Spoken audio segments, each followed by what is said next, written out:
If you guys have seen the haircut yet, this is it. I went to this really ghetto barbershop. I don't know if I've said all this. I don't think I've recorded since I got it. I went to this really ghetto barbershop, and I'm on the phone. Yo, what's up? This is the barber shop. Hey man, could you guys take a walk-in in like 40 minutes? Shit, man, all I do is walk-ins. And I'm like, alright, so yeah? He's like, yeah, man. I call him and I'm like, do whatever. Don't give me a fade. And don't take too much off the top. I want a bit on my forehead. He's like, alright. Yeah, $25. So shout out Brooklyn's Barbershop. Andrew Tate. David Goggins.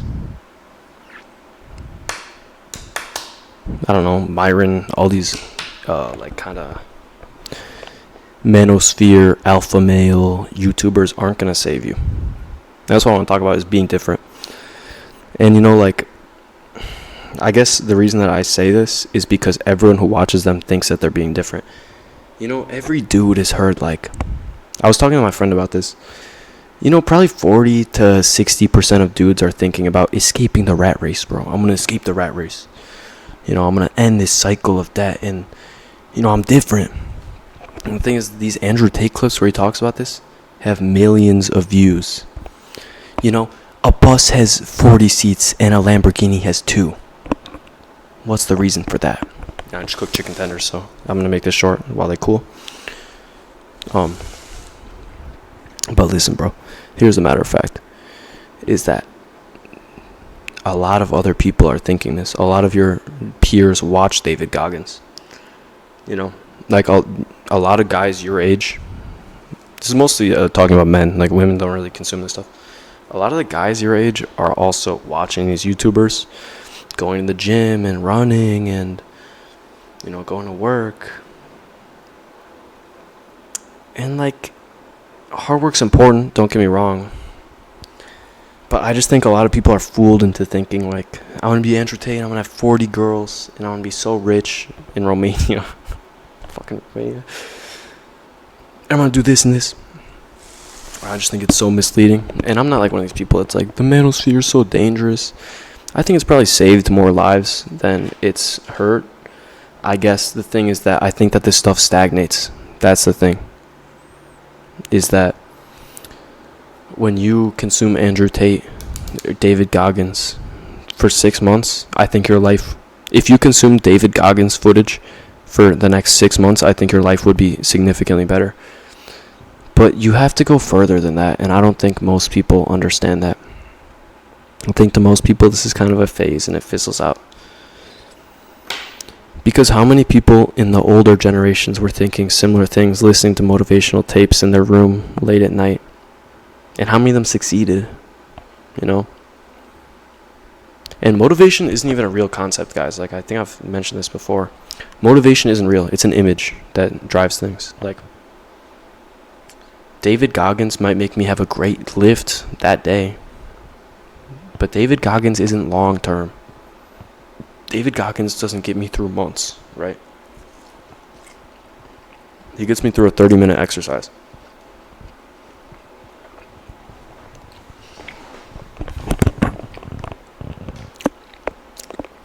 And I guess that's the thing. Like I said in my other video, the whole world is set up to make you evolve, right? And I think that people will watch these YouTube shorts, these TikToks, for 3 minutes. I'll be like, you know what? I'm going to get off my phone. And then they end up back on it 2 hours later. That's what I'm saying. If you're watching a 3-hour Andrew Tate podcast and you're not writing anything down, you're not really paying that much attention. Hi, you just roasted that girl. What are you really doing for yourself? Besides tricking yourself into thinking that you're accomplishing something. Nothing. And that's I remember I heard this from one of these alpha male guys. Is that Luke guy? He said, because I remember I found him first when I was 14 or something. He was on Sneako's podcast or something. Which I don't really watch Sneako anymore. I know I bring him up sometimes. I don't really watch YouTube. I watch an audiobook or maybe an interview with someone I really like or something, but that's about it. But Luke had him on, or Sneako had him on, And I found out about this guy, but he's like, all you guys want to be rich, you want to be famous, you want to have a Lamborghini, and then you don't even read a book. Which is just so true, you know? How many people watch motivational content and have a bookshelf full of books that they haven't opened? I'm gonna be rich one day. I don't think people understand the disparity between people's goals and where they end up in life, you know?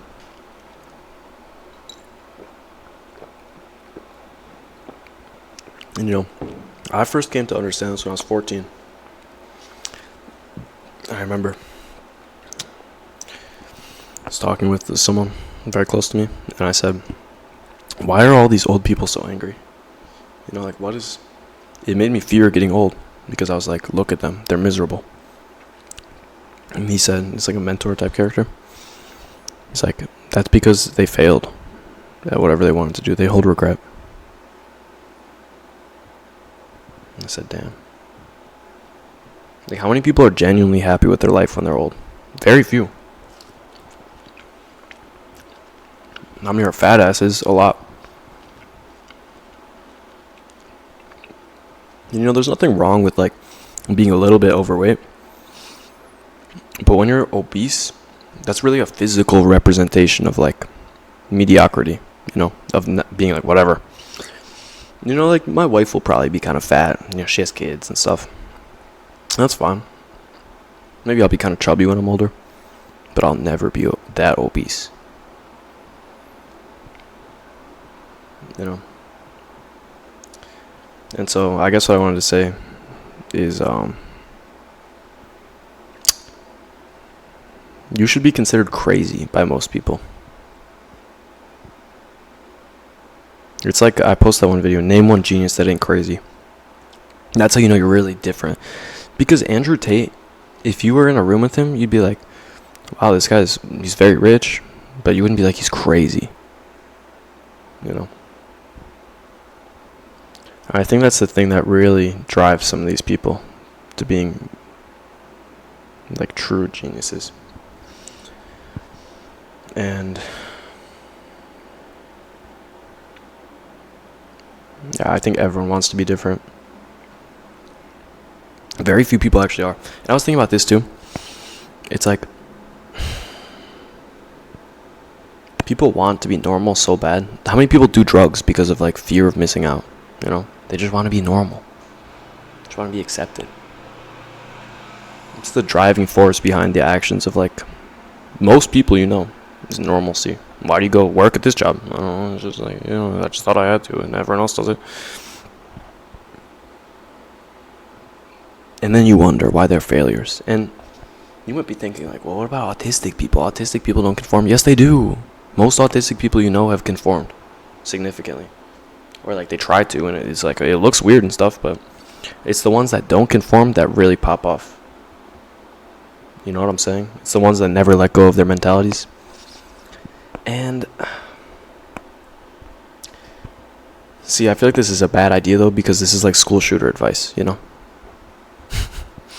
But something about your mental attitudes that you have that are yours, that are actually yours, which is very few of them.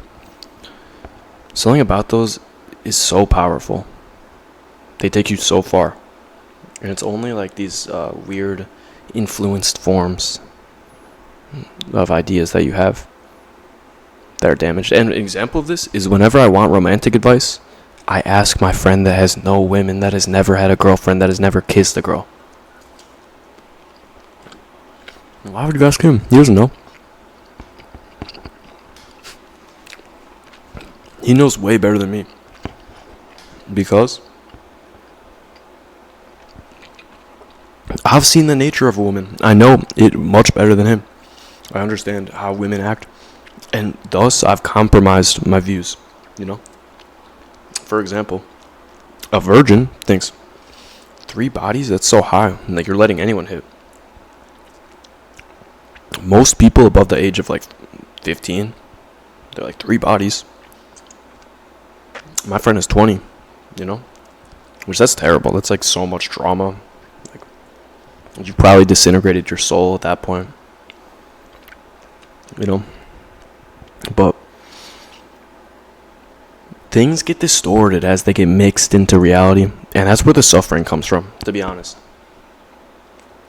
And it's such like a weird idea, but it's almost like you kind of know how things should be before you get altered by the world. Before you put on that persona mask, before you started to get influenced by the media and people around you, those ideas you had were good and pure. And they would lead you to success if you kept up with them. And that's why, like, people that hold on to their childhood dreams, I think, are the happiest people in the world.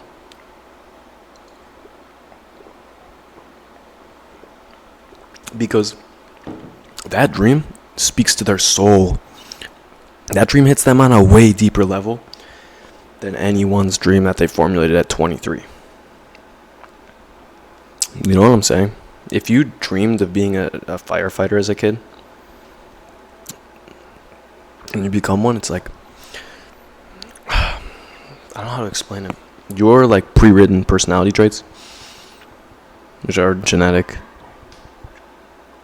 it's like you've been built up for this your whole life. Versus someone's job that they accept when they're 23, they get depressed because it's not their soul's desire. It's their soul's desire, you know? And like, oh, soul desire, like on some cringe liberal stuff, but not really. Like, there's real things that your soul longs for, that it needs. No one talks about that. Like, for me, I talked about this in one of my other videos. Unconsciously, I've always needed to help people. And I wouldn't. My conscious would be conflicting with my unconscious, and I would become depressed. And I would never know why I was depressed. I would just be in these moods, and life just sucked. But when I came to this conclusion, I said, oh, and I could actually fix it. But that desire to help people was there since I was a child. And at some point, I fought it off. And I said, no, I shouldn't do this. And from that point, things got darker. And, you know, it's like, I was just talking to my friend, too.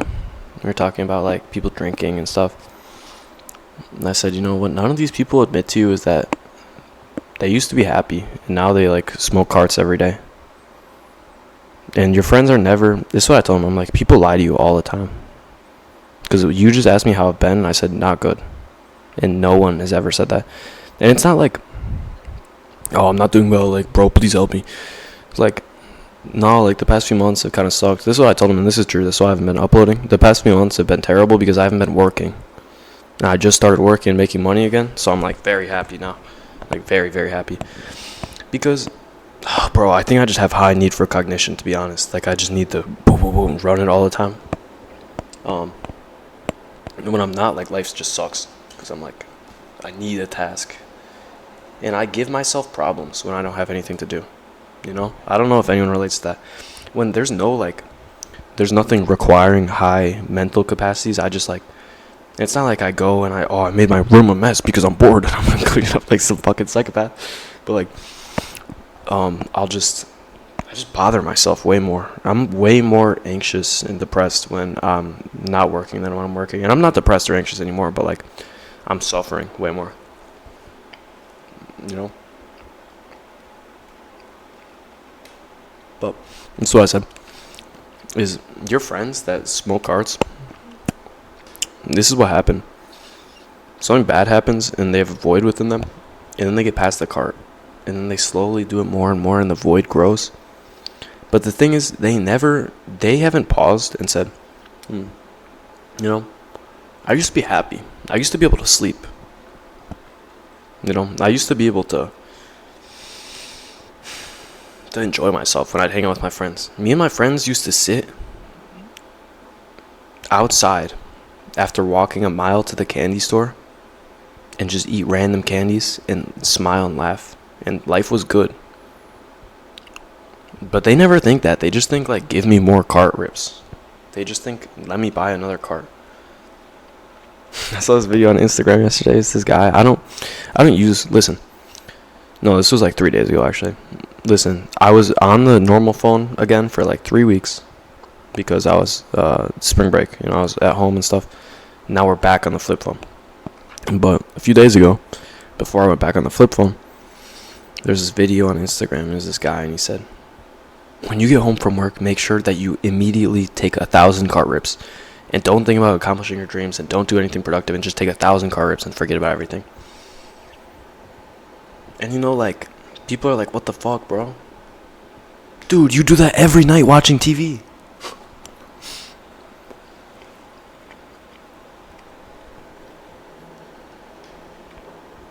I mean, I've reiterated this point a million times. You guys will all be so fast to judge an alcoholic, a drug addict, and then you yourself drowned out your feelings in media and food. You're a fat ass. No, I'm not saying you guys specifically, but like people in the world. Because that one's normalized. But here's the thing. Back to my point of you as a child. When you were a child, you'd point and say, that dude's fat as fuck, bro. Yo, that dude is blubber on blubber. There's layers. And you say, what the fuck? But you grew older, and you got exposed to society more and the media and stuff. And you watch 600-pound sisters, and now you look at a 400-pound person, and it's not that bad. It's really not that. They're not Amy and Tabitha. It is that bad. You need to reconnect with nature and yourself. And this is why I like spending time alone. I spend so much time alone. My job is I'm a salesperson, so I'm calling people all the time. I sell life insurance, which I'll make a video about that, because I made a video on how to do the test, and I showed my gun, which I don't know, I might take that down because it's not great.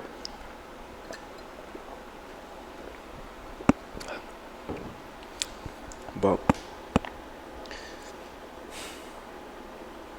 when you're alone though, you could extrapolate those ideas that are within you a bit better. Because the exposure to people is just like psyop.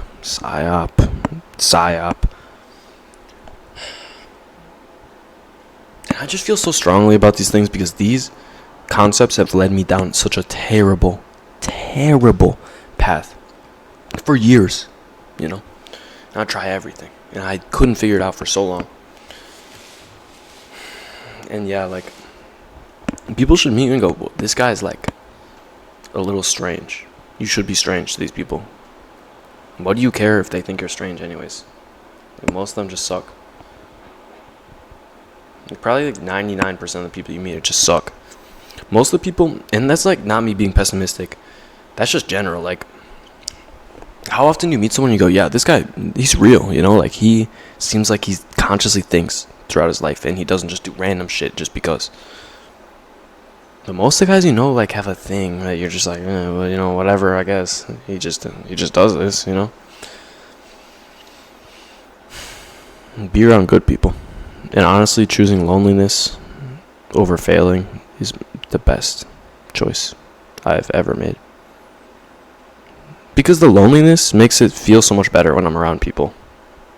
I actually get a reward. Versus the failure is I get no reward. That's it, guys. Just don't listen to these people. Don't listen to literally listen to no one. Listen to absolutely no one. Be so in your own world that people call me schizo all the time. I get, bro, you're so schizo, bro. Good.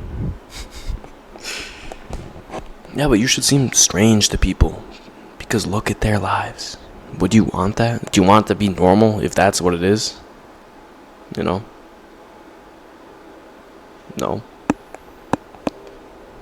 And stop listening to Andrew Tate. Just don't listen to him. Why are you doing that? He wasn't even a good fighter. I want to make a hit piece on him so bad. I still haven't. He wasn't a good fighter, Oh, what the fuck am I saying? He didn't make his money from fighting. He's an okay fighter. I'm sure he could beat my ass. He didn't make his money from fighting. He made his money from texting men. So, what the fuck? That's it. Stay happy. Stay silly. Keep on living. And read your Bible.